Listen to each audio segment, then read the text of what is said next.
പ്രത്യേകിച്ച് പത്മകുമാറും വാസുവും ഒക്കെ ജയിലിൽ കിടക്കുന്ന കാലത്തോളം CPIM-ന് അല്ലെങ്കിൽ അവർ ഈ അവരുടെ നിരപരാധിത്വം തെളിയിച്ച് പുറത്തു വരുന്നതുവരെ അല്ലെങ്കിൽ കോടതി ഇവർ നിരപരാധികളാണ് എന്ന് പറഞ്ഞ് പുറത്തു വിടുന്നതുവരെ CPM-ന് ഈ ആരോപണം പേറിയേ മതിയാകൂ. അതാണ് അവസ്ഥ. കാരണം CPM-ന്റെ മുതിർന്ന നേതാവാണ് പത്മകുമാർ. അതുകൊണ്ട് തന്നെ ആ ആരോപണം പേറിയേ മതിയാകൂ. വാസുവിൻ്റെ CPM ബന്ധവും അറിയാവുന്നതാണ്. ഇപ്പുറത്ത് ഇന്നത്തെ സാഹചര്യത്തിൽ നോക്കിക്കഴിഞ്ഞാൽ ഇത് വിശദീകരിക്കാൻ സത്യത്തിൽ പാടുപെടുന്നത് കോൺഗ്രസ്സാണ്. കാരണം മുഖ്യമന്ത്രിയുടെ കാര്യം ഇപ്പം വി.ഡി. സതീശൻ പറഞ്ഞു. മുഖ്യമന്ത്രിക്കൊപ്പമുള്ള ഫോട്ടോ ഉണ്ട് എന്നുള്ളത് അല്ലെങ്കിൽ വീഡിയോ ഉണ്ട്, അതുകൊണ്ട് മുഖ്യമന്ത്രിയെ ചോദ്യം ചെയ്യണം എന്ന നിലയ്ക്ക് വലിയ കാര്യമുള്ള അടിയൊന്നുമല്ല. ഇവരെല്ലാവരും പറയുന്നതിനകത്ത് വലിയ കാര്യമൊന്നുമില്ല. പക്ഷേ ആ നിലയ്ക്കുള്ള ഒരു ആരോപണത്തിലേക്ക് വരുന്നു. ആരോപണത്തിലേക്ക് വരുമ്പോൾ എന്താ സംഭവം?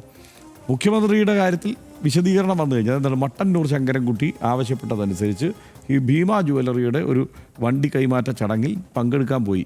അവിടെ നിന്ന് ആദ്യം വന്ന ഫോട്ടോ അല്ല വസ്തുത. മുഖ്യമന്ത്രി എന്താ ചെയ്തതെന്നുള്ളത് നമുക്ക് വീഡിയോയായി നമ്മൾ പുറത്തു വിട്ടു, ന്യൂസ് മലയാളം പുറത്തു വിട്ടു. എന്താണ്, അദ്ദേഹം മാറി നിൽക്കാൻ പറഞ്ഞിട്ട് പോവുകയാണ്. എടാ അവിടെ നിന്ന് പോറ്റിയോട് മാറി നിൽക്കൂ എന്ന് പറഞ്ഞിട്ട് ആ വണ്ടിയിൽ കയറി പോകുന്നതാണ് ആ ദൃശ്യങ്ങളിൽ ആകപ്പാടെ ഉള്ളത്. അതിൻ്റെ ഫോട്ടോ വളരെ കൃത്യമായി അവർ രണ്ടുപേരും നിൽക്കുന്നത് മുറിച്ചു മാറ്റി അങ്ങനെ പ്രചരിപ്പിക്കപ്പെട്ടതാണ് എന്നുള്ളത് CPIM മുഖ്യമന്ത്രിയിലേക്ക് എത്തുമ്പോൾ അത് വിശദീകരിക്കുന്നുണ്ട്.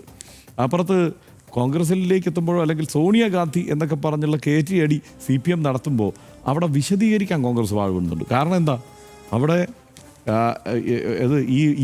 ഈ കേരളത്തിൽ CPM-ന്റെ സർക്കാർ അധികാരത്തിൽ, ഇടതുമുന്നണിയുടെ സർക്കാർ അധികാരത്തിൽ വരുന്നതിനും മുമ്പ് പോറ്റി ശബരിമലയിലെ പ്രമാണിയാണെന്ന് പറഞ്ഞ് അടൂർ പ്രകാശിനെയും കൂട്ടി സോണിയാഗാന്ധിയുടെ വസതിയിൽ പോയെന്നാണ് പറയുന്നത്. പോകുമ്പോൾ അവിടെ ആരാ ഉള്ളത്?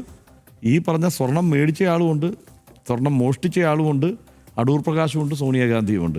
ഇതെങ്ങനെ ആൻ്റണിയുണ്ട്? ഇവരെങ്ങനെ ഒത്തുചേർന്നു എന്നുള്ള ചോദ്യം ക്ലിയറായിട്ട് വിശദീകരിക്കാൻ ഇപ്പോഴും പറ്റിയിട്ടില്ല. അതാണ് സത്യം.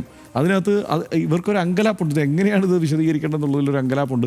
ചിലപ്പോൾ മറന്നു തന്നെ പോയിട്ടുണ്ടാവും ഇയാൾ ആരാണെന്നൊക്കെ ഉള്ളത്. അത് നമുക്ക് പറയാനൊന്നും പറ്റില്ല.